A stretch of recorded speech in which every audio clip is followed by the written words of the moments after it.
बिस्मिल्लाहिर्रहमानिर्रहीम। अस्सलामुअलैकुम दोस्तों, क्या हाल चाल हैं। मैं उम्मीद करता हूं कि मेरे तमाम दोस्त खैरियत से होंगे।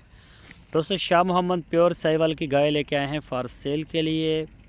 दूसरा सुबह सुई है, पीछे इसके बछड़ा है मेल काफ। बछड़ा दिया है इसने, माशाल्लाह बड़ा प्यारा बछड़ा है और बड़ी प्यारी गाय है। ये चेक करें माशाल्लाह सींगों के बगैर।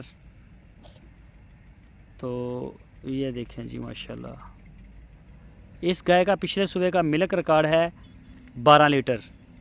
12 लीटर इसका मिल्क रिकॉर्ड है पिछले सुबह का। और अभी ये दूसरा सुबह सुई है। ये पीछे इसके बच्चा जो है वो मेल काफ है और शाह मोहम्मद के डेरे पे खड़ी है। 1,55,000 रुपये इसकी डिमांड की उन्होंने।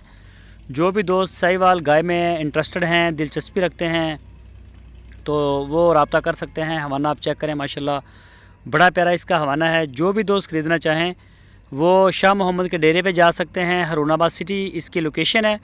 जो भी जाएं वो रब्ता करके जाएं। अगर आप अपने घर बैठ के इसका ऑर्डर देना चाहें तो पूरे पाकिस्तान में अपने घर बैठ के भी आप ऑर्डर अपना बुक करवा सकते हैं। इंशाल्लाह आपको गाय मिल जाएगी। ये गाय आप चेक करें, बड़ी अच्छी और साफ़ सुथरी गाय है। इसके अलावा भी कोई 20-25 जानवर खड़े हैं शाह मोहम्मद के डेरे पे, जिनमें चोलस्तानी गाय भी हैं, साहिवाल गाय भी हैं, पहला सुआ, दूसरा सुआ, हर तरह की गाय आपको मिल जाएगी। क्रॉस ब्रीड भी होती हैं। तो जो दोस्त इंटरेस्टेड हैं वो रब्ता करें, उनका डेरा विज़िट कर सकते हैं। इंशाल्लाह बड़े अच्छी चीज़ें और रिजनेबल प्राइस में अवेलेबल हैं।